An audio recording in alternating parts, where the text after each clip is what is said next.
नमस्कार मित्रांनो, मी प्रशांत आयरे, दीपस्तंभ मनोबलच्या ऑनलाईन प्लॅटफॉर्मवर आपले स्वागत आहे।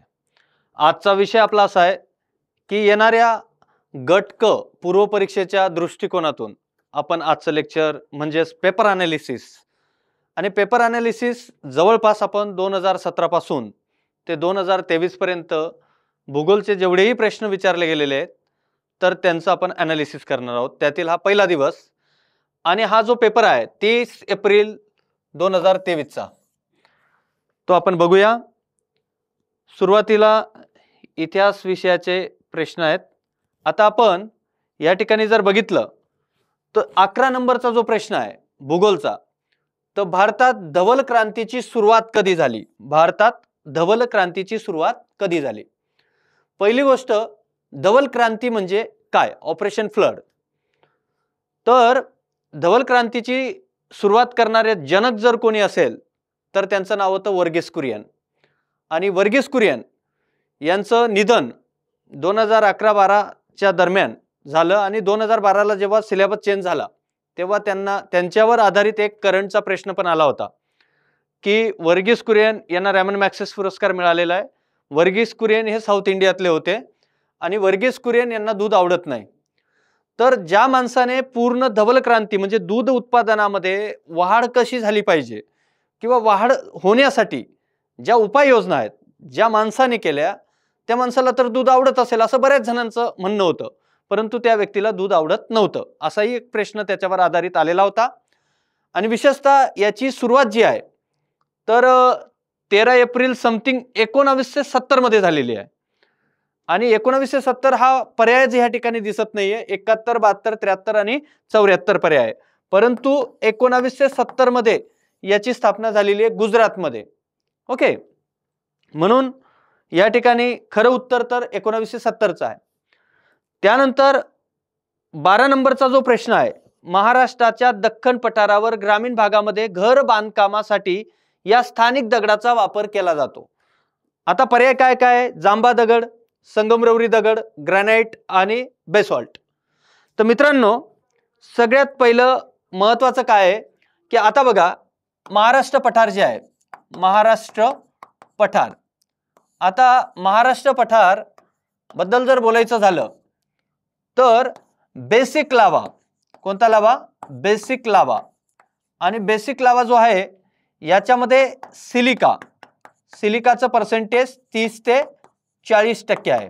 ओके, आणि हा लेस सॉलिड आहे आणि हायली फ्लुइड आहे, म्हणजे हा जो लावा बाहेर येतो याच्यामध्ये तरलता जास्त आहे, हायर लिक्विडिटी आहे। आणि त्याच्यामुळे काय होतंय? हा बेसॉल्टिक इरप्शन होत आहे। काय होत आहे? बेसॉल्टिक इरप्शन। आणि बेसॉल्टिक इरप्शन झालं की त्यानंतर पठाराची निर्मिती होते। कोणाची निर्मिती होते? पठाराची। आणि महाराष्ट्र पठार हे विशेषतः बेसॉल्ट हा शब्द आला बघा, काय शब्द आला? बेसॉल्ट। हा बेसॉल्ट शब्द हा बेसॉल्टिक इरप्शन मुळे आलेला आहे, हा लावाचा प्रकार आहे। आणि बेसॉल्ट जो खडक आहे तो जास्तीत जास्त प्रमाणामध्ये महाराष्ट्र पठारावर आहे। म्हणून या प्रश्नाचं उत्तर या ठिकाणी काय अपेक्षित आहे? तर बेसॉल्ट दगड। ओके, म्हणजे जर तुमच्या कॉन्सेप्ट क्लिअर असतील, संकल्पना क्लिअर असतील तर आपले प्रश्नांचे उत्तर येणं आपल्याला म्हणजे जास्त। आता एक साधी गोष्ट आहे रे की आपण रट्टा मारून जायचं नाही, म्हणजे एकदा आपले फॅक्ट्स क्लिअर झाले, आपल्या कॉन्सेप्ट क्लिअर झाल्या तर प्रश्नाची काठिण्य पातळी काही पण असू द्या, परंतु या गोष्टी जर क्लिअर असतील तर जास्तीत जास्त प्रश्न बरोबर येण्याचे चान्सेस आपले जास्त असतील।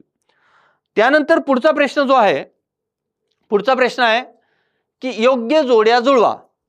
आता योग्य जोड्या जुळवा पण कशाच्या? लोकसंख्या घनता दर चौरस किलोमीटर 2011। कारण जनगणना जी झालेली आहे, जनगणना या ठिकाणी कधी झालेली आहे? 2011। अपेक्षित कधी होती? 2021। परंतु कोविड-19 हा जो म्हणजे महामारीचा रोग, पॅन्डेमिक, हा जो सर्वत्र जगात पसरला त्याच्यामुळे 2021 मध्ये जी होणारी जनगणना होती ती झाली नाही। आणि हा जो प्रश्न विचारला गेला लोकसंख्येची घनतेवर विचारला गेला, नक्की लोकसंख्येची घनता काय असते ही जर कॉन्सेप्ट आपली क्लिअर असेल, लोकसंख्येची घनता कोणत्या भागात जास्त असते ते जर आपलं क्लिअर असलं तर असल्या प्रश्नांच्या आकडेवारी जरी माहित नसले तरी आपल्याला लॉजिक लावता येतं. आता एक लक्षात घ्या की हा बिहार जो आहे, ओके, हा बिहारचा प्रदेश, याच्यामध्ये सर्वाधिक लोकसंख्येची घनता आहे. आता पर्याय जर बघितलं तर सर्वाधिक लोकसंख्येची घनता असलेलं राज्य कोणतं आहे? बिहार. आणि इथं सगळ्यात मोठा आकडा जर बघितला तर मोठा आकडा कुठे दिसतोय आपल्याला? इथे 4 नंबरला दिसतोय. म्हणजे डीचा 4 आता या पर्यायामध्ये आहे, डीचा 4 या पर्यायामध्ये आहे, डीचा 4 या पर्यायामध्ये आहे. परंतु या ठिकाणी जर बघितलं 3 नंबरचा पर्याय पहिलेच कट करतोय आपण, कारण त्याच्यामध्ये आता तो बाजूला गेला. आपल्याला उरले आता फक्त 3 पर्याय. किती पर्याय उरले? 3 पर्याय. त्यानंतर दुसरी गोष्ट अशी आहे की याच्यामध्ये हा जो हिमाचल प्रदेश आहे, हिमाचल प्रदेश हा डोंगर दऱ्यांनी व्यापलेला प्रदेश आहे. हा कोणी व्यापलेला प्रदेश आहे? डोंगर दऱ्यांनी व्यापलेला पहाडी प्रदेश आहे. आणि लोकसंख्येची घनता जर बघितली, आता तुम्ही जगाचाही हिशोब जर केला, म्हणजे मी तुम्हाला काय सांगतोय की कसं प्रश्नांची उत्तर कसे सोडवले पाहिजे. जे अभ्यास जरी तुमचा या ठिकाणी काही वेळेस आपल्याला ते लक्षात राहिलं नसेल तर कशा ट्रिक्स वापरल्या पाहिजे, आलं लक्षात, ती लॉजिक कशा वापरले पाहिजे. आता हा पूर्ण ग्लोब आहे, हा पूर्ण ग्लोब आहे. या पूर्ण ग्लोब मध्ये जर बघितलं हा 0 आणि इकडे जर बघितलं हा 5, हा लॅटिट्यूड आणि हा 5 लॅटिट्यूड.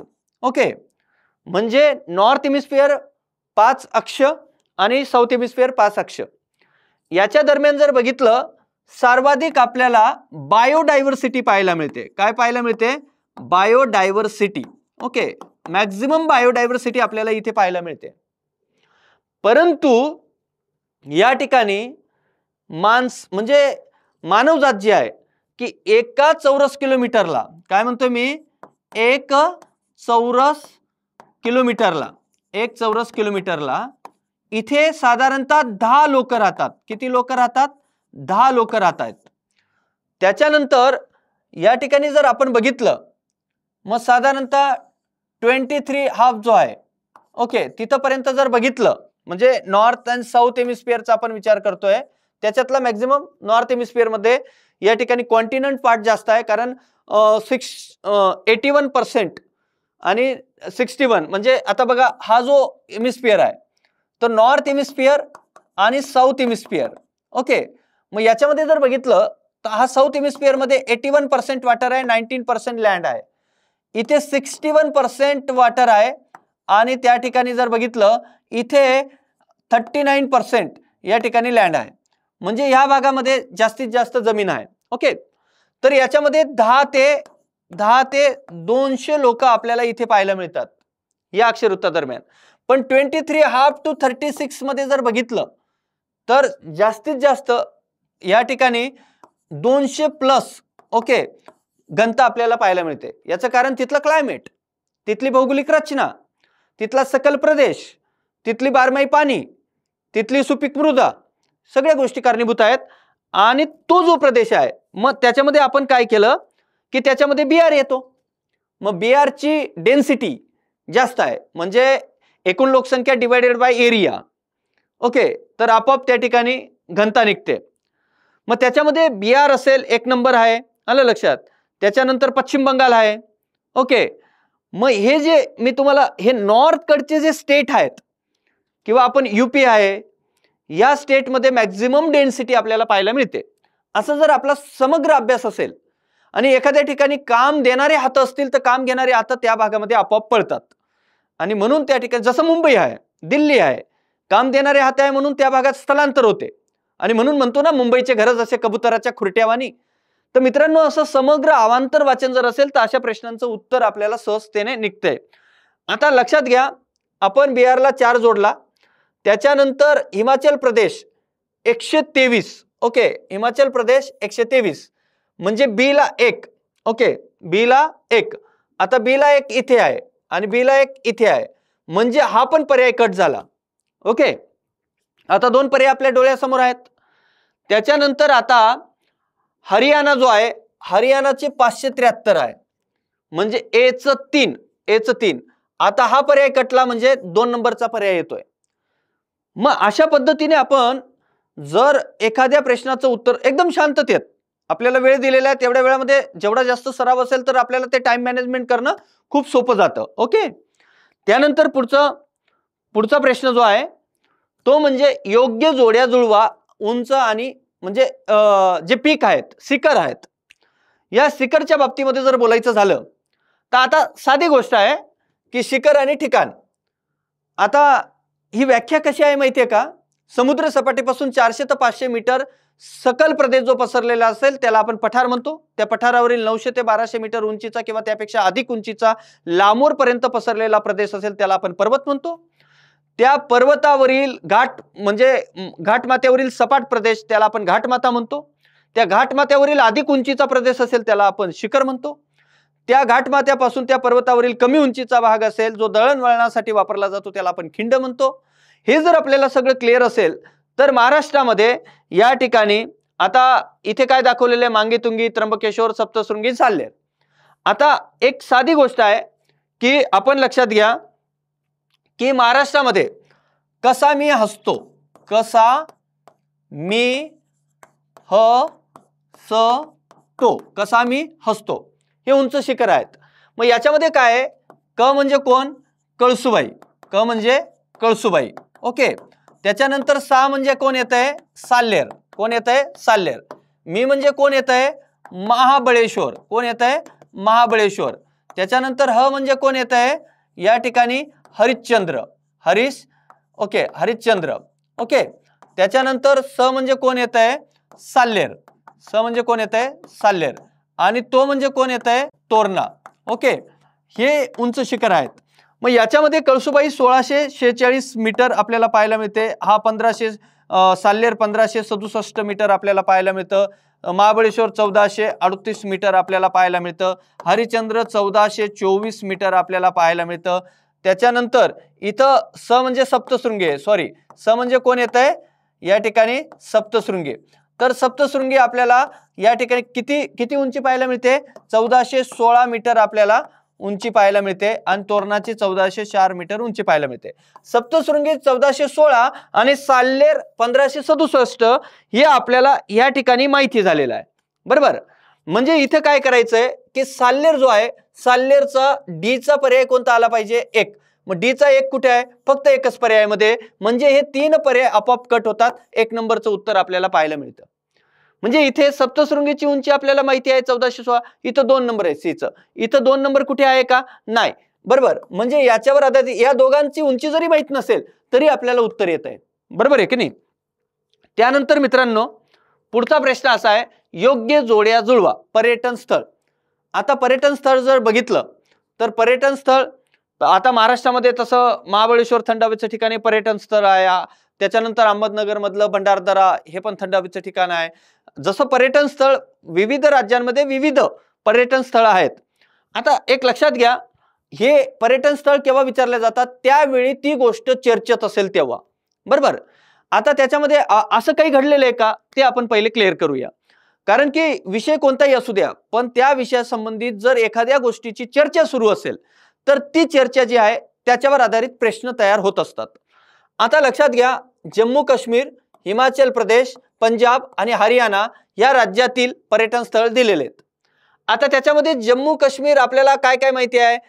जम्मू काश्मीर मध्ये जर बघितलं तर इथे कोणी येत आहे का? यस, या ठिकाणी कोण येत आहे? अवंतीपूर. आता अवंतीपूर जे आहे ना, आता मला या ठिकाणी अलची-गोंपा याच्याबद्दल जरी माहित नाही पण मला अवंतीपूर बद्दल माहिती आहे. बरोबर ना? तर अवंतीपूर जे आहे ना, पहलगाम, आताच पहलगामवर जो अटॅक झाला त्याच्यापासून साधारण 2 तास लागतात या अवंतीपूरला जायला. ओके. आता त्या ठिकाणी जर बघितलं, जम्मू काश्मीर म्हणजे अतिशय निसर्गाने नटलेला आणि सजलेला प्रदेश. त्याच्यामध्ये जो पहलगाम आहे त्या पहलगाम पासून साधारण 2 तास लागतात. आणि दुसरी गोष्ट, त्यावेळेस हा प्रश्न जेव्हा आलेला आहे त्याच्या आधी पुलवामा अटॅक झाला होता. आणि पुलवामा जो जम्मू काश्मीर मधला जो जिल्हा आहे तर पुलवामा जिल्ह्यामध्ये या ठिकाणी झेलम नदीच्या काठी हे अवंतीपूर आहे. बरोबर. मग मला काय क्लिअर झालं? मला एक क्लिअर झालं की ए चं उत्तर काय? 3 आहे. मग ए चं 3 इथे कोण आहे? म्हणजे हा एक कटला, हा एक कटला. ए चं 3. आता हे 2 राहिले. कोण कोण? पर्याय नंबर 2 आणि पर्याय नंबर 3 राहिला. बरोबर. त्याच्यानंतर हिमाचल प्रदेश जे आहे, आता हिमाचल प्रदेश मधला आहे का असं काही आपल्याला, की आता अंबाला हरियाणामध्ये आहे. ओके, आता मला याच्याबद्दल जरी माहित नाहीये, पण मला अंबाला बद्दल माहिती आहे की हरियाणामध्ये आहे. आता हा त्रिकोलनाथ आणि नैनादेवी जे 51 जे शक्तिपीठ आहेत. ओके, 51 शक्तिपीठांपैकी एक शक्तिपीठ आहे. आणि आपल्याकडे 3.5 शक्तिपीठ आहेत, जसं की अर्ध सप्तशृंगी आहे. एक म्हटलं तर कोल्हापूरची महालक्ष्मी, नांदेडची माऊरदेव, म्हणजे हे जे आहेत. तर या ठिकाणी जर बघितलं तर असे काही, त्याच्यानंतर तुळजाभवानी, हे एक शक्तिपीठ, ते 3 आणि अर्ध सप्तशृंगी, तसं हे पण एक शक्तिपीठ आहे. आणि हे शक्तिपीठ जर बघितलं तर हिमाचल प्रदेशमध्ये येत आहे. म्हणजे बीचं काय, बीचं 4 यायला पाहिजे. म्हणजे या ठिकाणी इथे पण आणि इथे पण अजून पण क्लिअर होत नाहीये. त्यानंतर मग हरियाणा मधला आपल्याला अंबाला माहिती आहे, म्हणजे इथे येत आहे, बरोबर. म्हणजे याचा अर्थ या ठिकाणी अंबाला इथे पण येतोय, म्हणजे हा पर्याय आपला बरोबर आहे. 3 नंबरचा पर्याय आपला यायला पाहिजे.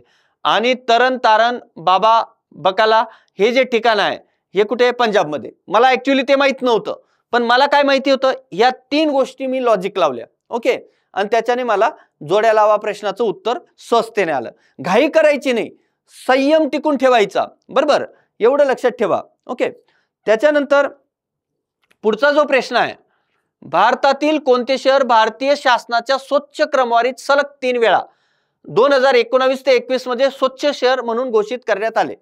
2014ला जेव्हा नरेंद्र मोदी हे प्राईम मिनिस्टर म्हणून आले, त्याच्यानंतर त्यांनी स्वच्छतेविषयी खूप जास्त लक्ष केंद्रित केलं आणि त्याच्यामध्ये पूर्ण स्वच्छ भारत अभियान राबवलं गेलं. आणि स्वच्छ भारत अभियान मध्ये जर बघितलं तर एक गोष्ट आपल्याला पाहायला मिळते की मस्तपैकी महात्मा गांधीजींचा चष्म्याचे 2 काच आहेत, आलं लक्षात, आणि एका काचामध्ये स्वच्छ आहे आणि एका काचामध्ये अभियान आहे, दोघं काच वेगळे आहेत. ओके, त्याबद्दल जास्त बोलत नाही मी. ओके, पण ठीक आहे, स्वच्छ भारत अभियान प्रचंड प्रमाणामध्ये त्याला प्रतिसाद पण चांगला मिळायला लागला. आणि त्याच्यामध्ये इंदोर या ठिकाणी सलग 7 वेळा आलं. आता त्यावेळेस त्या ठिकाणी 3 वेळा म्हटलेलं आहे, पण तो काळ आहे 2019 ते 2021 मधला आहे. पण आतापर्यंत जर बघितलं तर इंदोरने सलग किती वेळा, 7 वेळा. त्याच्यानंतर सुरत 2 नंबरला आलं, बरोबर. तर 7 वेळा इंदोरने या ठिकाणी क्रमवारीमध्ये त्याचं स्थान आजही टिकून ठेवलेलं आहे. आणि इंदोरमध्ये जर बघितलं तर प्रचंड प्रमाणामध्ये प्रत्येक व्यक्तीला वाटतं की आपलं इंदोर असं स्वच्छ राहिलं पाहिजे आणि ही जबाबदारी प्रत्येक व्यक्तीची आहे, आलं. नाहीतर बस या ठिकाणी जर बघितलं, काही शहरं मी असे पण पाहिलेले आहेत, बायको मस्तपैकी त्या ठिकाणी कचरा देते आणि नवरा ड्युटीला जाताना गाडीवर बसला की कचरा नाल्याजवळ असा एकदम स्टाईल मध्ये फेकतो, आलं लक्षात. त्याच्यामुळे ते शहरं मागे पण आहेत. जसं भुसावळ आहे महाराष्ट्रामधलं, अतिशय म्हणजे अस्वच्छ शहर आहे. नाशिक जिल्ह्यामध्ये मालेगाव आहे, अस्वच्छ शहर आहे, बरोबर. ठीक आहे, ओके. पण आपल्याला फक्त इथं मुद्दा आहे इंदोरचा, 7 वेळा झालेला आहे. त्याच्यानंतर योग्य जोड्या जुळवा. आता थर्मल प्लांट आहे ते औष्णिक वीज केंद्र आणि जिल्हा. आता याच्यामध्ये जर बघितलं तर औष्णिक विद्युत केंद्र म्हणजे कोळशावर आधारित हे, आणि जिथं कोळसा जास्त असतो त्या भागामध्ये हे औष्णिक विद्युत केंद्र म्हणजे केंद्रित झालेले असतात. त्याच्यामध्ये जर बघितलं कोराडी हे नागपूरमध्ये आहे. मग नागपूर कुठे आहे, 2 नंबरला. म्हणजे एचा 2 कुठे आहे, एचा 2, म्हणजे हा पर्याय कटला, हा पर्याय कटला, म्हणजे इथे हे 2 पर्यायांचे चान्सेस आहेत. पारस जर बघितला तर पारस अकोल्यामध्ये आहे, म्हणजे पारस 4, म्हणजे बीचा 4 कुठं आहे, तर बीचा 4 जर बघितला तर बीचा 4 इथे पण आहे, बीचा 4 इथे पण आहे, म्हणजे या ठिकाणी अजून बी त्या पर्यायाचं उत्तर येत नाहीये. त्याच्यानंतर जर बघितलं, आता समजा तुम्हाला उरण माहिती नसेल, ओके, तुम्हाला काय उरण माहिती नसेल, परंतु तुम्हाला फेकरी माहिती असेल, तर फेकरी कुठे आहे, समजा फेकरी आहे या ठिकाणी दीपनगर भुसावळ जवळ जळगाव जिल्ह्यात आहे. म्हणजे याचा अर्थ काय झाला, डीचं 3, म्हणजे उरण कुठं आहे, ठाण्यामध्ये आहे, म्हणजे सीचं 1. ओके, म्हणजे पर्याय 4 नंबर.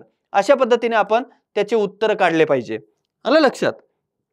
त्यानंतर रायसीमा पठाराचे स्थान कुठे आहे, रायसीमा. पहिली गोष्ट रायसीमा तर माहिती पाहिजे. आता रायसीमा हे कधी माहिती होईल की जेव्हा आपण इंडियन प्लॅटू करतो. इंडियन प्लॅटू मध्ये Marwar plateau, Mewar plateau, Malwa plateau, बागेलखंड, Bundelkhand, छोटा नागपूर प्लॅटू, राजमल टेकड्या, त्याच्यानंतर साऊथमध्ये जर आपण म्हणजे नर्मदाच्या दक्षिणेचा दख्खन पाट जो आहे, नॉर्थ प्लॅटो आणि साऊथ प्लॅटो असे जे भाग पडतात, ते नर्मदेचा उत्तरेचा उत्तर भारतीय पठार, नर्मदेच्या खालचा दक्षिण भारतीय पठार, त्याच्यामध्ये महाराष्ट्र पठार, कर्नाटक पठार आणि तेलंगणा पठार. त्याच्यामध्ये कर्नाटक पठारामध्ये जर बघितलं तर कर्नाटक पठार हा जर बघितला तर तामिळनाडू, त्याच्यानंतर कर्नाटक आणि केरळ यांचा कोस्टल एरिया सोडून जो पठारी प्रदेश आहे त्याला आपण काय म्हणतो, कर्नाटक पठार. त्याच्यामध्ये आता जर बघितलं हा सरळ सरळ हा जो प्रदेश आहे, मग या ठिकाणी कोण येत आहे, या ठिकाणी कर्नाटक पठार येत आहे. ओके, सॉरी, या ठिकाणी जर बघितलं आपण म्हणजे पूर्ण जर क्लिअर केलं तर इथे बघा आपल्याला काय होतंय, हा आरवली पर्वत आहे, हा विंध्यन पर्वत आहे, त्याच्यानंतर हा सातपुडा पर्वत आहे, इकडे वेस्टर्न घाट आहे, इकडे ईस्टर्न घाट आहे, बरोबर. आता याच्यामध्ये जर आपण एक क्लिअर गणित समजून घेतलं तर इथं काय होतंय, इथं मारवाड प्लॅटो आहे, इथं मेवाड प्लॅटो आहे, त्याच्यानंतर इथं माळवा प्लॅटो आहे, बागेलखंड आहे, बुंदेलखंड आहे, छोटा नागपूर प्लॅटो आहे. ओके, त्याच्यानंतर तेलंगणा प्लॅटो आहे, इथे जर बघितलं तर महाराष्ट्र प्लॅटो आहे, या भागामध्ये जर बघितलं तर कर्नाटक प्लॅटो आहे. ओके, आणि हा जो कर्नाटक प्लॅटो अजून वरती येतोय. ओके, तर इथे ह्या भागामध्ये इथं जर बघितलं तर अवंतीपूर असेल किंवा आपण म्हणूया कर्नूल असेल, कर्नूल, अवंतीपूर, कडप्पा, आलं लक्षात. हे जे जिल्हे आहेत ना आंध्रामधले, त्यांच्या मध्यात हे रायसीमा आहे, म्हणजे कर्नाटकच्या पूर्वेकडे येतं. कर्नाटकच्या काय येतं, पूर्वेकडे येतं. जेव्हा आपण भारताचा पूर्ण मॅप बघतो तेव्हा कर्नाटकच्या पूर्वेकडे येतं. ती म्हणजे कोणती सीमा, या ठिकाणी आपला कोणतं पठार, तर ओके, रायसीमा पठार. ओके, तर रायसीमा पठार कुठे येईल मग, तर कर्नाटक पठाराच्या पूर्वेला येईल. कोणाच्या पूर्वेला येईल, कर्नाटक पठाराच्या पूर्वेला येईल. हे आपण इथे लक्षात ठेवलं पाहिजे. आता बघा 21 नंबरचा प्रश्न काय आहे की खालील निकषाच्या आधारे 2011-12 या वर्षासाठी नियोजन आयोग. आता हा प्रश्न तर इकॉनॉमिक्सचा झाला. तर मित्रांनो, अशा पद्धतीने आपण एक एक पेपर रोजच्या रोज म्हणजे गट क परीक्षा येईपर्यंत सर्व मी व्यवस्थितपणे क्लिअर करून देईल, जेणेकरून तुम्हाला मार्क्स 10 पैकी 10 कसे पडतील याच्यावर आपण काम करूया. जर नक्कीच हे लेक्चर आवडलं असेल तर लाईक करा, शेअर, त्याच्यानंतर चॅनल सबस्क्राईब करा आणि शेअर करायला देखील विसरू नका. तर मी इथेच थांबतो. धन्यवाद.